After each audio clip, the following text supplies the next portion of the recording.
Instead of growing up, what we do is we leave home, but we then allocate the parental role to the teacher or the supervisor or the priest or the policeman, and never kind of really connect to our agency and what is unique and divine about ourselves as an individual and the unique thing that we have to offer the world. Hello, hello. Welcome to the place for offbeat health professionals who have bravely swapped their healthcare hats for non-clinical creative caps. I'm Caitlin, a psychologist turned copywriter, and this is Healers with Hustles.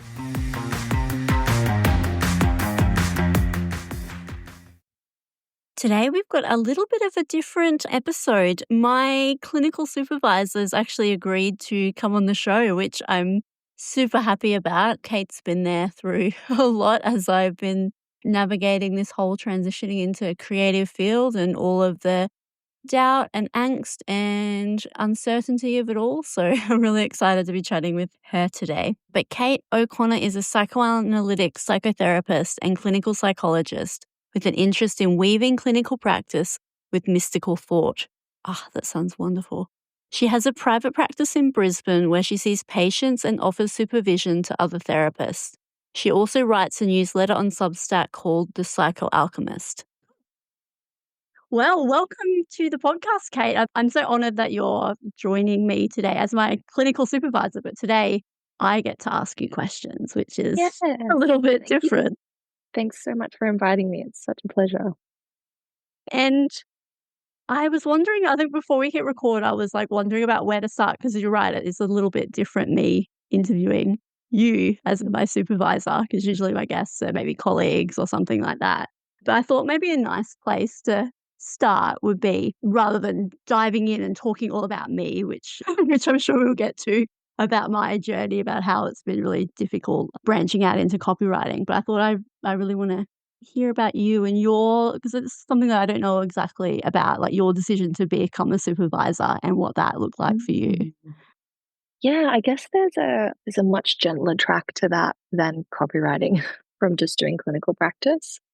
I love being a supervisor, and I took a little while. I think you can become a supervisor a couple of years out from your from your clinical registration, but I took a little bit longer just to feel ready and knowledgeable. But I was also really helped by supervisors of mine who really treated supervision like therapy and gave me, which is that's a bit of a contentious thing in our profession.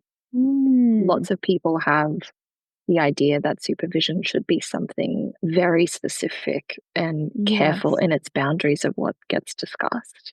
But I'm fortunate enough to be in my own supervision with a psychoanalyst in particular who really, really welcomed me as a whole person into supervision. Nice.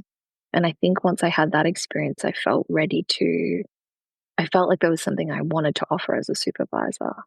Yes. That really left space for my supervisees to be people and to talk about the things that they wanted to talk about and not have the experience that I've had in other supervisions of having to kind of come in and do this kind of tap dance of presenting a case as if I was getting marked on an assignment. Exactly. Facilitating that really didn't appeal to me.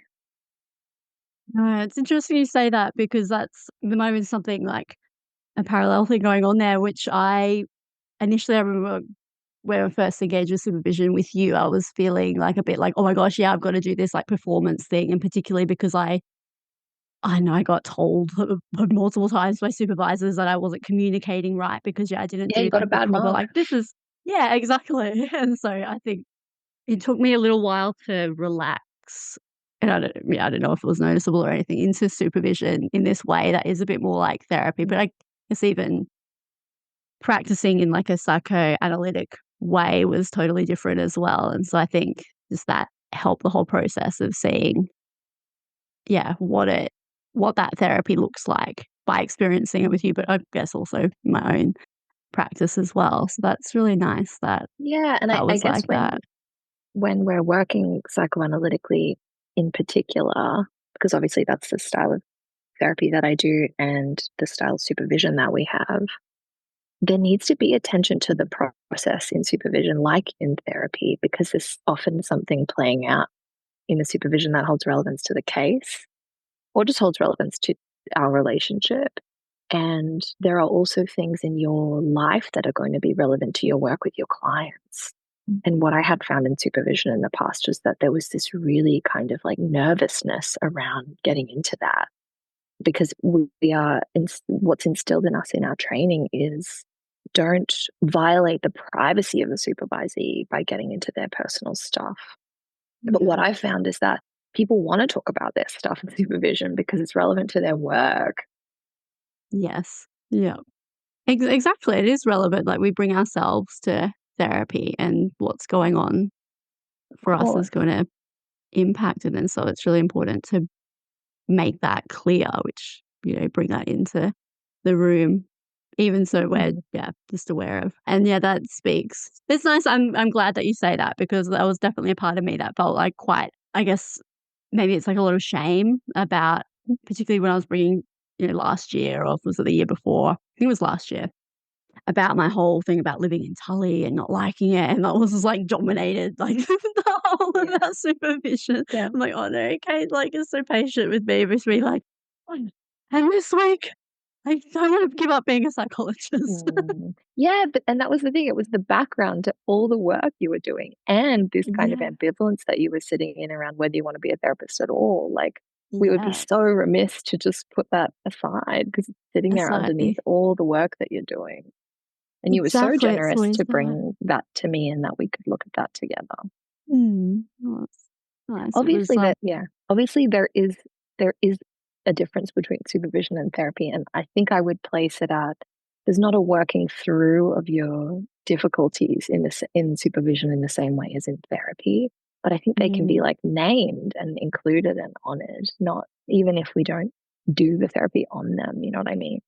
yes. Yeah, it's just like it brings awareness to it, and then that's probably why it's, like, really important to have therapy as well, so then you can kind of be like, "Oh, this thing Yeah. came up. Oh, actually, maybe that's something that I need to be a bit more aware of," and Mhm. yeah, which is a yeah, it's definitely and we even before we hit record, we were talking you listened to one of my episodes which I with Isabella, who is my colleague, we studied masters together, and I was, like, waxing poetic about our supervision, which is really lovely, like, 'cause it's definitely been something that's had a big impact on well, I'm still a psychologist, so I think that speaks to I'm glad. the the fact that it was helpful, but in a way that wasn't like that authoritarian, like, "You have to be a psychologist because you've studied for this amount of years, like, you can't Mm. possibly give that up now." It was more of a natural thing where all the issues that, were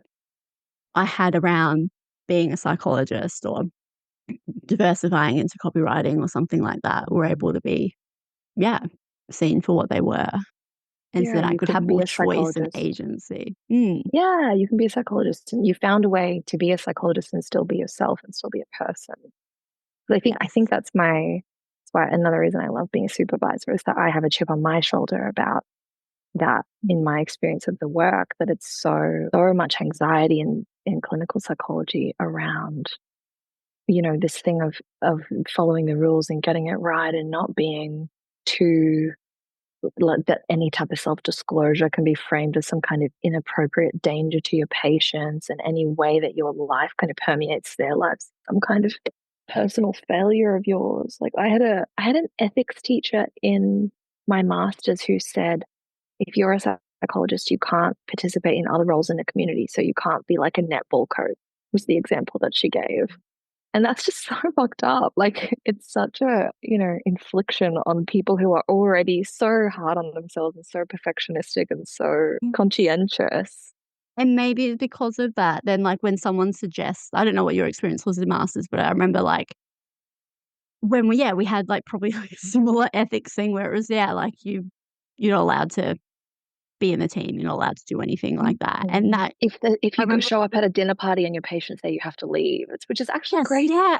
Like, I think this was even a question for oh my god, I'm just having, like, a memory about in my interview for clinical psych, that was, like, the question was What do Oh you my do? god. And I think Yeah, I you go was home like, and you don't have a life. Like, it's yes, just that's what I think my answer pretty much was. I'm like, "Oh, I have to leave immediately." And they're like, mm, no, they're like, "Yeah, very good good, job. good Yeah. answer." And, I supervise people in regional Queensland like you were, who, like, if they don't do things in the community where their patients are there, they don't do things. Like, it's either go to the grocery store, go to the, dinner party and the patient's there, or just stay home. And Yeah, I just don't believe I think we've stopped thinking about why we even have those ideas in the first place. The idea that every single patient will suffer some kind of irretrievable harm by sitting through a dinner with you is just insane. it's Like, and insane. Look, it's not even in the tradition, in analytic schools in the 50s, you would go to your analyst and then you would go to your supervisor and then you would all go to a Christmas party and dance together and like drink together. That was normal and everybody just held it. that was and there's some and, like, particularly because so many like, all of our, like, gonna be a bit broad here and say, like, all of our patients come to us with some type of relational problem. So if we can't be a person, we can't relate to our patients because of, yeah, these things, like, what does that It can show be or really alienating to some mm, people. It's really important for definitely. others, but I think if you just have a blanket rule, you don't get to find out who's who. Yes, exactly. And I had a thought there that it disappeared, which often does. What was it about? I can't remember. Yeah, but I think even now I reflect on it, with now I feel, like, so comfortable just being myself in therapy, and I, like it's okay, and I think even just living in regional Queensland and seeing that, like, well, it's not an option of yeah, Mm. well, I pretty much did stay in my house all the time and, like, I was probably I, like, was really depressed and it was terrible. But then I've also talked to psychologists who work regionally. I'm thinking of Anna at the moment, who has a podcast, Does my psychologist like me?" And she was even talking about, well, people in the community didn't start seeing her until she was a part of the community, until she was, like, integrated because they didn't trust her, and so that also says something, I think.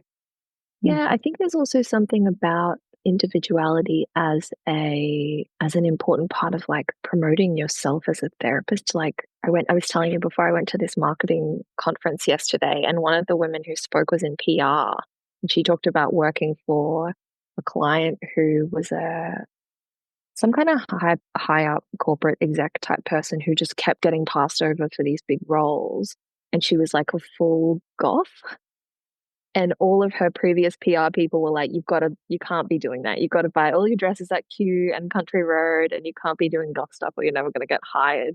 And she did the totally opposite thing. She was like, no, no, we're going to do goth. Personal We're going to have brand, you yeah. exactly. You're going to cultivate a personal brand. And she was way more successful that way than she was Mm, in her Country Road.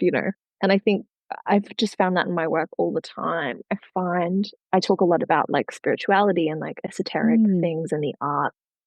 And all of my referrals are people saying, oh, I'm looking for someone who is able and willing to talk to me about these things. That's been such a great thing for me in terms of finding work, but also like finding clients who are a really good fit for me, who I like Fit for working with. you. Exactly, and that's the whole thing with branding and marketing and that it's a good fit for you, but also for the patient, and we know Yeah. that patients often see so many psychologists that aren't a good fit, and, like, that surely Mm. that's more harmful than a psychologist saying that, telling them a bit about their own personal life or something, like, what interests them, I think, yeah. Yeah, some of my patients come into my office and draw a tarot card. Like, and that's just a normal part of their therapy. They might come for me for declaring that publicly, but it's so, there's so many ways that I can make sense of that and justify that clinically, and it's so nice for them. It's this really grounding, connective thing for people who find it Yeah. really hard to land. That's it, and that's the like, well, I don't know what your formulation is, but, like, that would be part of it, right? That's how you justify it's like, that's the relational thing that needs to happen for them to feel safe and Exactly. comfy and with Yeah. me. Mm. That's so cool. Tell me more about that, like, spirituality. Is that something that's always been a big part for you, or is it something that you noticed was missing and then you were kind of curious about that, so then you learnt about it, like chicken or the egg kind Yeah. of? I think I've been naturally inclined to that world probably since my early 20s. And there are so many similarities in and I think Carl Jung is a great intersection of these things because he really openly bridged the gap between a lot of spiritual and religious and esoteric ideas and clinical psychotherapy. And I think they go together so beautifully. They really do in my life. Like I've been in lots of therapy, but I've also seen lots of healers and kind of alternative medicine folk over time. And I think these are all just really alive ways of making sense of our experiences. So things like the tarot. I study something called human design, which is like a birth Oh, chart yes. based Yeah. Yeah, system. And that's quite that I really went down a big rabbit hole of that. And I'm teaching myself the I Ching at the moment, which is like a Chinese divination system where you throw coins. And oh, Carl Jung loved the I Ching. He was like a big purveyor of that. He used to do it with his patients. wow. And yeah, That's I just think awesome. it's a nice way to feel connected to the world and connected to those kind of forces of like synchronicity and alignment with the destiny. Yes. Yeah, Eastern medicine, like, that's a big part, and that's been there for so, so, so long, well before our DSM and everything Yeah, was and I think there's created. something really, I want to say evil, maybe that's too strong a word, but built into specifically clinical psychology that has a real colonial energy to it, which is to say, all of these thousands of years of thought and medicine and like healing practice, they're in the past and they were kind of naive. And now we have learned the real truth The about what real truth, heals that's it. people from our randomized control trials, which is From our insane. RCTs, which Yeah, oh, now we're not going to think about that anymore. Now we're doing this. anymore, It's that's so the messed book up. shut, that's it. Book shut, that's it.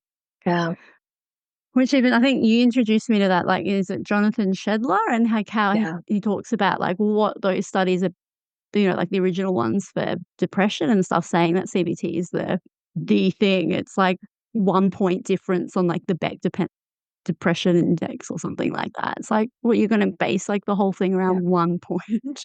Yeah, their gold standard research is actually really weak. And Shedler's work is Mm, great because what he found is that when people engage in psychoanalytic therapy, they not only get better, like the people having the CBT, but after the therapy finishes, they keep getting better over time. mm, Whereas the CBT patients in those studies went back to baseline. They don't do these follow ups and they go, look, it worked. But there's so much going on in the types of questions that are asked and the way that they're asked that we just mm. take for granted. And we're taught in school, in the training, that giving someone a Beck depression scale is an appropriate outcome measure for whether therapy is working. And we really have to ask ourselves, like, is that really the case? I think. Yes. Particularly when patients come and, like, if it's like psychoanalytically, like, insight's a big Mm. thing, and then all of a sudden patients probably will like, have an awareness of that, like, how shit they feel, Yeah, they but that might doesn't get mean the therapy worse. isn't working. No, it often means it is working. And, if you're talking about like the development of transference, the development Mm, like of a frustrated negative transference is a really important stage in early therapy for lots of people. And they're going to feel miserable. And it's an unearthed misery that was long held and denied. yes. That's being given a voice again. It's not a failure. But if we are using those outcome measures, like so many of those studies that we're taught are measures of what works, we're not going to catch that at all. No, absolutely not. It's frowned upon, and also has this, it makes or maybe, like, in some level, like, makes people practice in a way where you're, like, yeah, constricting things or pushing things down even further, like, Yeah. And I think it has a terrible cost for the well-being of therapists that, you know, I don't know about you. I think you've had similar experiences to me, but I tried those things they told me worked and I hated doing it and the patient hated it. And I couldn't I just couldn't believe in it. And I think when you're doing something like that that's forced and you're imposing that on someone else, it's really bad for you. It's really bad for your energy. It's a fast track to being really burnt out. Mm, There's something about doing work that aligns and makes sense and is like honest honest that's a that good yeah, I like that. Honest, exactly. yeah, I It remember going feels to true for you. I had a CBT teacher in my master's and I remember saying to him, you know that ABC model where it's like the thought creates the feeling creates the Yes, like behavior. the yes. Yeah, yeah, yeah. I remember going to him and being like, "Do am I supposed to believe this?" And he literally said to me, "Well, it's not technically true, it's just what we tell people." I Oh, was like, really? I'm like, "How could that possibly be healing?" And even It's this thing where, someone came to me this week and said, "Oh, yeah, in my previous therapy with the CBT therapist, I was always going on about how this certain person was being a bitch, and they were telling me to not be so negative." And I was like, "But were they a bitch? Like, the truth matters." And I don't think those models necessarily support that at all. no, it's just like gaslighting on some level, like shutting Exactly. down conversations when we wanna open up, we wanna bring these things to the surface and talk about, like, quote, unquote, "taboo things," and that's something that was Mhm. so, like, eye-opening for me with, like, the psychoanalytic thing, even my own therapy. Was Mm. I'd say something like a worry or something like that, and I was, like, half expecting, my therapist to, like, I don't know, counteract it or say something to soothe it, and instead, like, we'd kind of, like, go into it, like, lean into it. I'm like, "Oh, wow." And that was so much better Yeah. than It's a passage to getting your life force back is like being able to air things that are aggressive or erotic or taboo in some way mhm, that haven't been yes, allowed to be alive. mm, no. And then where does that leave us with, like, the new code of ethics that's coming out at the Yes. end of the year, which December. December. Yeah. What they call Psychology Board in Australia is introducing a new code of conduct to replace the code of ethics. Even the words are different, right? So instead of Oh, having a so it's a set code of of values that we live by, ethical yes. principles, we now will have a code of conduct that I think really represents, God, I don't know how broad I want to cast my rant here, but like it really is expressive of a cultural shift Yeah, where, there's this idea that 100%. there are these correct behaviors rather than being able to think and find out what's right for each person. And yeah, I think it's really most gentle thing I can say about it is that I think it really prohibits psychoanalytic treatment because it frames things like therapist self disclosure as risky, dangerous kind of things that should hardly ever be done except in very rare circumstances. And when you're thinking about things like countertransference interpretation, where we're saying, when you did this, it made me feel like this, which is a really important type of intervention in psychoanalysis. This code really frames that as something problematic. Like it really represents a growing misalignment between psychoanalysis, Mm, psychoanalytic therapy, and clinical psychology, I think. psychology. It's just like, where does it come from? Because if like we talked about this before in supervision, like you go to like doctors, right? You go to your GP, your family doctor. They treat the whole family. They know everything about you. They even start Mm, the consultation with like 10 minutes of talking about personal stuff. I interviewed Lucy Mays a few weeks ago who wrote a book about this, about like that is like mm. the pretty much the healing intervention is that like that part of like the deep listening and feeling attuned and deeply held, like that's a big part of the healing. And if we're psychologists and we can't even do that, like Yeah, I, where I does that can, leave I us? know there is value in having a particular kind of relationship with our patients that has a particular set of boundaries that provide a unique container where really big things can be brought forward. I really see the value in that. But you're right. I think there are the idea that it has to be so quarantined to the Mm, point where the therapist there are these other things in the code that say, here are the kinds of public statements you are and aren't allowed to make. For example, on your personal social media, you're not allowed to make any like this is literally what it says. It says you're only allowed to make informed comments that use peer-reviewed research findings. Like it's so insane. The sanitization of the so you can't do a Facebook status update that's not backed by peer-reviewed research. Like it's crazy. Therapy. Oh It's my really, god. really harmful. And that, it feeds that mentality that's like, you can't be in the community with your patients. You can't let them see that you're a real Mm, person. You can't have, there are these rules in the current code of ethics that say you can't treat members of the family or people who know each other, which, I see the merits of that. But I think it's right that we think about where that comes from culturally, because it's a very westernized philosophy of care. seeing things and also, like, I remember, like, the whole thing about masters and clinical psych training was, like, developing this thing called clinical judgment, and it's like if that's, like, the whole process, developing clinical judgment, now we can't use our clinical judgment? Yeah. We go through more professional training than so many other health practitioners in this country. We do years and years of extra study. Yeah. And then what these kinds of this document, for example, imposes is that you have to kind of uphold the values and ideologies of the kind of boss. Like I realized yesterday at this conference when they were talking about, this idea that like businesses don't have values and a company doesn't have values, people have values. But I think there's some analogous thing happening in the profession that you get taught how to if you've had good training, if you've had good enough training, you're taught how to think, but then we're kind of spat out into the world with this deep sense of obligation to just kind of parrot what the profession says and thinks and Yeah. wants us to uphold. And it feels really, I don't know about you, but I feel really scared when I make decisions to not do that. I feel like I put myself at risk in some way by Mm, if I ever am defying those things, even if I have a really good reason to. mm. Has that impacted your practice, do you think? Like, Hmm. do you feel or maybe not yet? I think so. And I'm realizing more and more Mm, how it's that really sad. stops me from making particular offering people, I think, would things that would really help them because I'm worried about and because I've literally agreed to uphold a certain set of rules of how I work. What's your Yes. sense of that now? Because we've talked about that a lot in your supervision.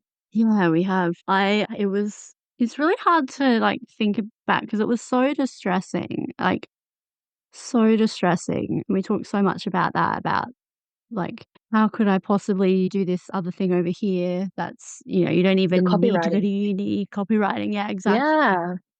Something where you can be a person, just, I can say whatever I want, do anything, and that felt so foreign to me and scary.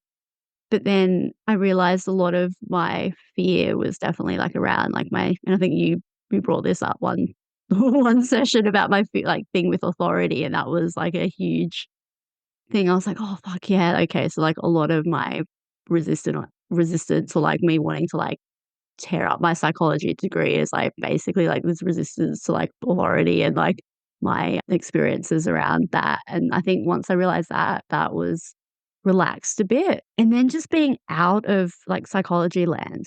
Like, because I practice, like, part-time, I do my psychology days, but, like, I'm so much more in the marketing world, like Yeah. and you can the whole idea about marketing and personal branding is being yourself and all of that, and yes, I've agreed with, like, to be a psychologist and what that looks like, but I've also come to a realization or understanding that I'm like, I wanna be a human first. I wanna be a person, Mm. and a big part Do of you well, sorry, yeah. do you think that your exposure to that other world, marketing, copywriting, like entrepreneurship, do you think that affects how you practice as a therapist? Or do you think that makes you a better therapist in some way? I think so, like, even just me relaxing Mm. a little bit, like, I just don't before so, like, in my training and even, like, the first few years of practice, I would dip have sit there and I'd be like, "Okay, what does a psychologist do?" Like, I wouldn't I'd always like What does psychologists say in this moment? Yeah. yeah, exactly. What does the psychologist say? Not like, what would Mm. I say? And Mm. now I just come. to my sessions, I'm like, I had this knowledge, I had this training and all of that. And I think like just our training makes us so boundaried, like crazy boundaried. And I came to the realization that I wouldn't ever do anything that was like harmful This is the because it's thing. just, Everybody's it wouldn't worried about happen. breaking the rule from this place of like such carefulness and such diligence around, And you know, yes, we're not, most of the people, there are obviously exceptions to this, but most of the people who are practicing psychology are so diligent about those things. We're not reckless. exactly, hugely. And just coming from that place that I live my life and be fully present and be a full like an individual, right? Like that whole Yeah. like individuation. I want to be what that looks like for me. And if I get in trouble from psychology, and like let's be real, it's going to be other psychologists probably because they're the only ones that are going to really know about the new code. It's not going to be the member of the public. Yeah. It's not going to. That's I a think really good anyway. point. Who are these people we're afraid of? Yeah. It'll be like as if like, even just personally when I talk about it with my friends, and a lot of them are healthcare professionals themselves, and they just look at me like like I'm crazy, like, "What do you mean? Like, what are you even talking what are you talking about?" I think that's a thing in helping or like health professionals more broadly. Gabor Mate was here a few weeks ago. I think I talked to you about seeing him speak, and he talked about, you know, there are these models of trauma that we know about now in terms of like how much our experiences affect our health outcomes. But there's still the kind of dominant paradigm in medicine is that you go into the doctor, they prescribe you something, they don't ask you about your family or your relationships or the stress in your Mhm. life, even though these things are like incredibly predictive of certain kinds of really severe illness and cancer and autoimmune issues. But he said that the doctors he talks to who are onto that stuff, who are really practicing from like a much more holistic and evidence-based model, they are doing it secretly because Mhm. if they come out about that stuff to their colleagues, they'll be mocked and framed as like incompetent or irresponsible. And, you know, I think this is a reason why your podcast is so awesome because you're actually trying to have this conversation like out loud in the world about, you know, the challenges of doing this work and then also trying to be a person and have something else going on the side, you know, Yes. because Yeah, we that and have to shift this paradigm. It's so we have antiquated. to. We have to. But like you were saying, it's that whole it's happening more broadly, like culturally, politically, this like I think your words, like the hardening of everything, like the protective, like Mm. let's buckle down and make everything so rigid. Yeah, and position ourselves as beyond reproach because we followed the rules at the expense of the people that we're trying to help, and at our own expense, I think. Yeah, it's what do you make of like, what is your interpretation of that, like, analytically? Like the stuff happening in the world at the moment. Mm, Oh man, put you on the spot. I don't know. I haven't. I'm just wondering if this is analytic. The thing that I often conclude about this is that we are seeing the outcome of the failure of our culture to properly initiate people into a spiritual adulthood. So I read this beautiful book by Bill Plotkin, who's a depth psychologist. He's written a few books about this actually, like a Jungian, and he talks about how, and you know, Freud spoke about this to an extent about this kind of failure of the childhood and the adolescence to really properly free the child from the powers, like that kind of parental, like that overbearing parental force. And so instead of growing up, what we do is we leave home, but we then allocate the parental role to the teacher or the supervisor or the priest or the policeman and never kind of really connect to our agency and what is unique and divine about ourselves as an individual and the unique thing that we have to offer the world. And I think if you miss out on that process, if you don't have elders or you don't have structures around you that are really inviting you into that, this is the outcome. You end up with the masses who aspire to rule following in every area of life. So it's not just in work. You see this in, I go to a Pilates class and I walk in the class and like every girl in the class is wearing the same outfit Same. except me. And it's so unsettling. We're like, oh, this is the correct way to dress for This is Pilates. the So that's what I'm going mm, to do. mm, And it's so homogenizing of the way that we live and it, honestly, and it it really doesn't cultivate well-being. no, it's not well-being, it's not doesn't let us live as fully as we could possibly be, Mm. like outsourcing our decision making to Mm. others.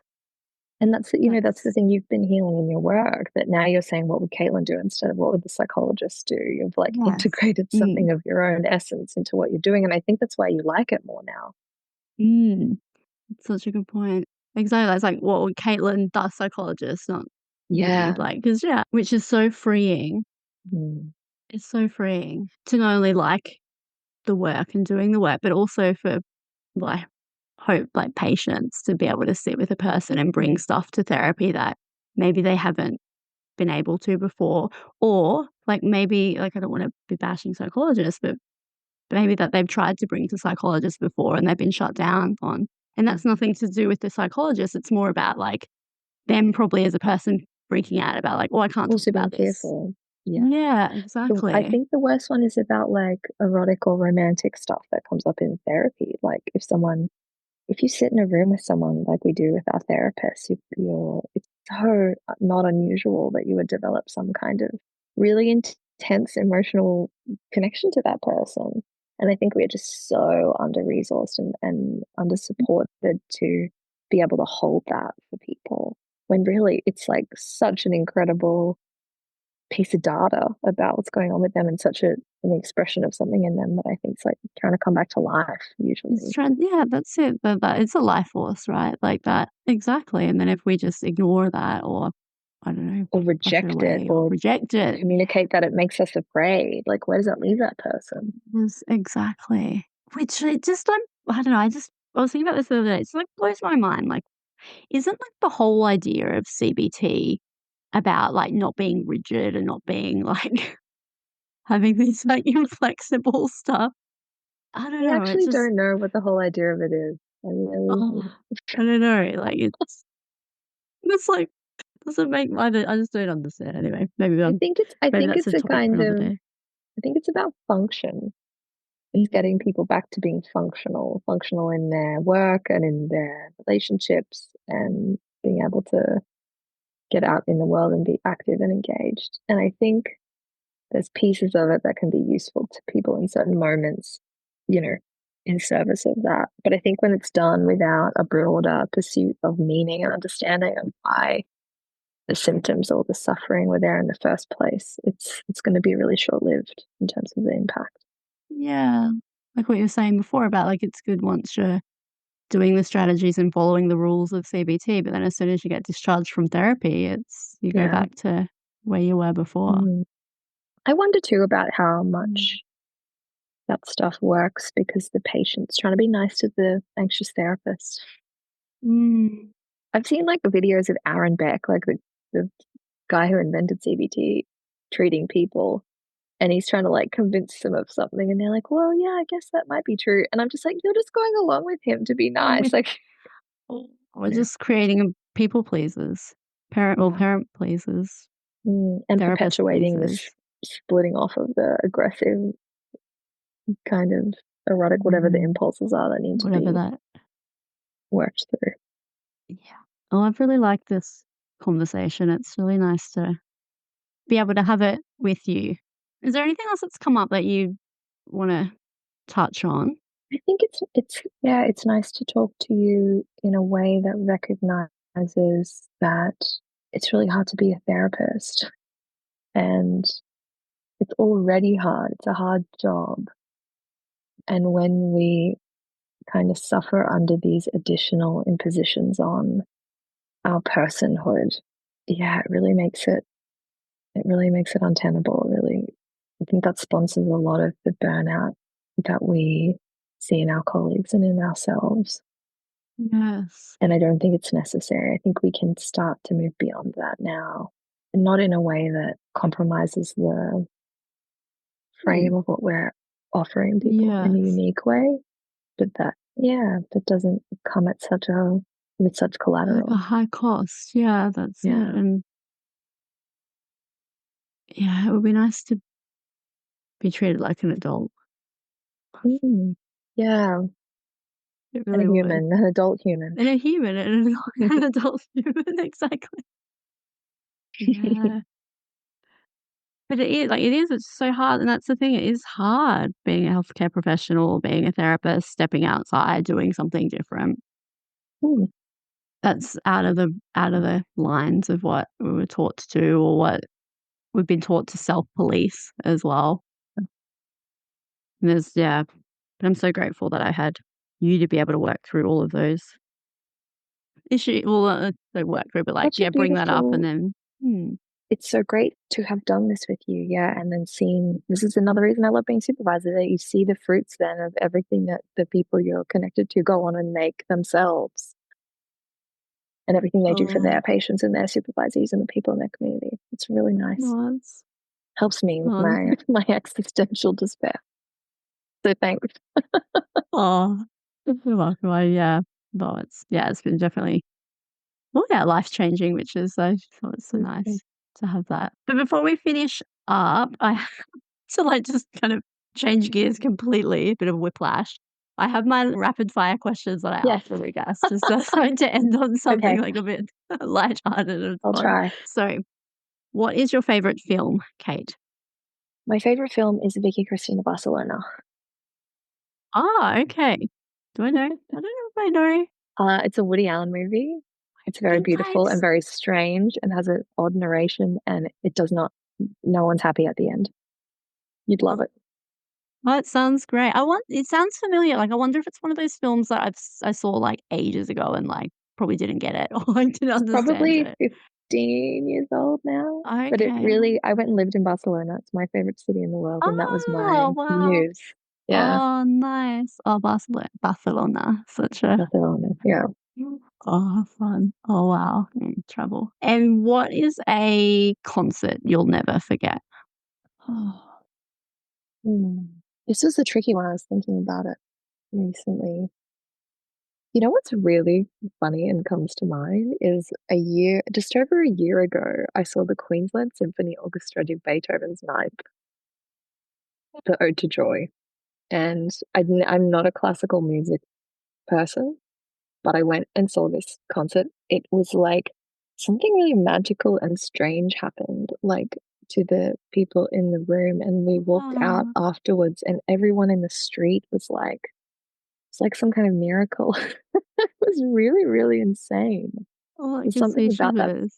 piece of music that's just like Music that transcendental. wow. Huh. And I'm just thinking about, like, with therapy and, like, being able to bring that kind of stuff into it. Mm. You wanna call it creativity or, like, some type of energy or something and be able Yeah. to wow. Huh. Yeah. I talk to my patients about music and food and art all the time. I think it's really important and helpful for some people. There is, you're so right, like, I when you were talking, it reminded me of something that Brené Brown talks about, like, maybe joy or something, like, having that Mm. shared, like, Mm. experience of that it's really healing or really important for Yeah. That was a well-being. big moment of that for me. It was really Mm, medicinal. medicinal, I like that. Mm. It's a good word. And I always have trouble wording this question.